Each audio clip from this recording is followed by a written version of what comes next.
യേശുവാകുന്ന നിത്യസത്യവചനത്തിനായി ഞങ്ങൾ അങ്ങയെ സ്തുതിക്കുന്നു. യേശുവേ, അങ്ങയുടെ പരിശുദ്ധാത്മാവിനെ നൽകി അങ്ങയുടെ മാഹാത്മ്യം കാണുവാൻ ഞങ്ങളുടെ ഉൾക്കണ്ണുകളെ തുറക്കണമേ. വചനമനുസരിച്ച് അങ്ങയുടെ സാക്ഷിയായി ജീവിച്ച് നിത്യജീവിതത്തിന് ഞങ്ങളെ അർഹരാക്കണമേ. ആമേൻ. വിശുദ്ധ പൗലോസ് ശ്ലീഹ കൊരിന്ത്യർക്കാർക്ക് എഴുതിയ 2-ാം ലേഖനം 8-ാം അധ്യായം 1 മുതൽ തിരുവചനങ്ങൾ. ഉദാരമായ ദാനം.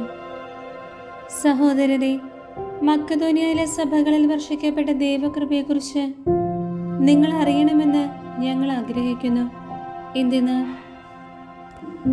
ക്ലേശങ്ങളുടെ തീവ്രമായ പരീക്ഷയെ അവരുടെ സന്തോഷാധിക്യവും കൊടിയ ദാരിദ്ര്യവും ഉദാരതയുടെ സമ്പത്തായി കരകവിഞ്ഞൊഴുകി. അവർ തങ്ങളുടെ കഴിവിനനുസരിച്ചും അതിൽ കവിഞ്ഞും തുറന്ന മനസ്സോടെ ദാനം ചെയ്തെന്ന് സാക്ഷ്യപ്പെടുത്താൻ എനിക്ക് സാധിക്കും. വിശുദ്ധരെ ശുശ്രൂഷിക്കുന്നതിനുള്ള ഭാഗ്യത്തിൽ തങ്ങളെ കൂടി ഭാഗവാക്കുകളാക്കണമെന്ന് അവർ ഞങ്ങളോട് തീവ്രമായി അപേക്ഷിച്ചു. ഇത് ഞങ്ങൾ പ്രതീക്ഷിച്ചതുപോലെ ആയിരുന്നില്ല. പ്രത്യുത ആദ്യമേ തന്നെ അവർ തങ്ങളെ തന്നെ കർത്താവിനും ദൈവഹിതമനുസരിച്ച് ഞങ്ങൾക്കും സമർപ്പിച്ചു. അതനുസരിച്ച് തീത്തോസ് നിങ്ങളുടെ ഇടയിൽ ആരംഭിച്ചിട്ടുള്ള കാരുണ്യ പ്രവർത്തനങ്ങൾ പൂർത്തിയാക്കാൻ ഞങ്ങൾ അവനോട് അഭ്യർത്ഥിച്ചു.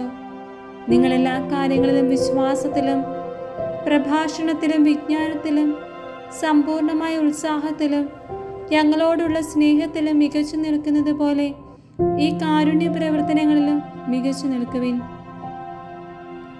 ഞാൻ നിങ്ങളോട് കൽപ്പിക്കുകയല്ല, നിങ്ങളുടെ സ്നേഹം യഥാർത്ഥമാണെന്ന് മറ്റുള്ളവരുടെ ഉത്സാഹത്തിലൂടെ തെളിയിക്കുകയാണ്. നമ്മുടെ കർത്താവായ യേശു ക്രിസ്തുവിൻ്റെ കൃപ നിങ്ങൾക്കറിയാമല്ലോ. അവൻ സമ്പന്നനായിരുന്നിട്ടും നിങ്ങളെ പ്രതി ദരിദ്രനായി, തൻ്റെ ദാരിദ്ര്യത്താൽ നിങ്ങൾ സമ്പന്നനാകാൻ വേണ്ടി തന്നെ. 1 വർഷം മുമ്പേ നിങ്ങൾ അഭിലഷിക്കാനും പ്രവർത്തിക്കാനും തുടങ്ങിയ ഈ കാര്യം ഇപ്പോൾ പൂർത്തിയാക്കുന്നത് ഉത്തമമായിരിക്കുമെന്ന് ഞാൻ ഉപദേശിക്കുന്നു. നിങ്ങൾ ആഗ്രഹത്താൽ പ്രകടിപ്പിച്ച സന്നദ്ധത നിങ്ങളുടെ കഴിവിനനുസരിച്ച് പ്രവൃത്തിയിലും പ്രകടിപ്പിക്കുവിൻ. താൽപര്യത്തോടെയാണ് നൽകുന്നതെങ്കിൽ ഒരുവന്റെ കഴിവിനനുസരിച്ചുള്ള ദാനം ദൈവം സ്വീകരിക്കും. കഴിവില്ലായ്മ കണക്കാക്കേണ്ടതില്ല. മറ്റുള്ളവർ കഷ്ടപ്പെടരുതെന്നും നിങ്ങൾ കഷ്ടപ്പെടണമെന്നുമല്ല ഞാൻ അർത്ഥമാക്കുന്നത്. അവരുടെ സമൃദ്ധിയിൽ നിന്ന് നിങ്ങളുടെ കുറവ് നികത്തപ്പെടുന്നതിന് നിങ്ങളുടെ ഇപ്പോഴത്തെ സമൃദ്ധിയിൽ നിന്ന് അവരുടെ കുറവ് നികത്തണമെന്നും അപ്രകാരം സമത്വമുണ്ടാകണമെന്നുമാണ്.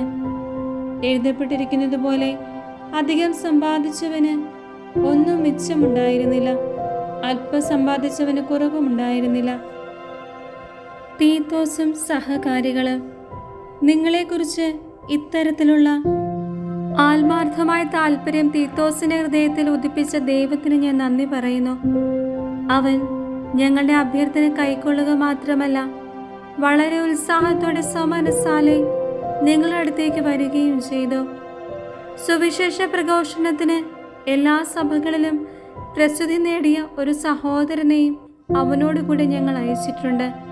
മാത്രമല്ല, കർത്താവിൻ്റെ മഹത്വവും ഞങ്ങളുടെ സന്മനസ്സും വെളിപ്പെടേണ്ടതിന് ഞങ്ങൾ നിർവഹിക്കുന്ന ഈ കാരുണ്യ പ്രവർത്തനങ്ങളിൽ ഞങ്ങളുടെ സഹകാരിയായി സഭകളാൽ നിയോഗിക്കപ്പെട്ടവനാണ് ഈ സഹോദരൻ. ഉദാരമായി ഈ ദാനം കൈകാര്യം ചെയ്യുന്നതിൽ ആരും ഞങ്ങളെ കുറ്റപ്പെടുത്താതിരിക്കാൻ ഞങ്ങൾ ശ്രദ്ധിക്കുന്നുണ്ട്. കർത്താവിൻ്റെ മുൻപാകെ മാത്രമല്ല, മനുഷ്യരുടെ മുൻപാകെയും ആദരണീയമായതേ ഞങ്ങൾ ലക്ഷ്യമാക്കുന്നുള്ളൂ. പല കാര്യങ്ങളിലും ഉത്സാഹിയാണെന്ന് ഞങ്ങൾ പലതവണ പരീക്ഷിച്ചറിഞ്ഞ ഞങ്ങളുടെ ഒരു സഹോദരനെ കൂടെ അവരോടൊത്ത് ഞങ്ങൾ അയച്ചിട്ടുണ്ട്.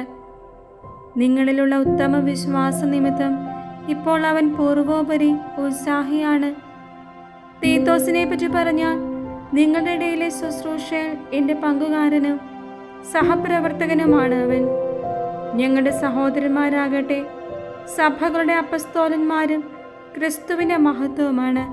ആകയാൽ നിങ്ങളുടെ സ്നേഹത്തിൻ്റെയും നിങ്ങളെക്കുറിച്ചുള്ള ഞങ്ങളുടെ പ്രശംസയുടെയും തെളിവ് സഭകളുടെ മുൻപാകെ ഇവർക്ക് നൽകുവിൻ.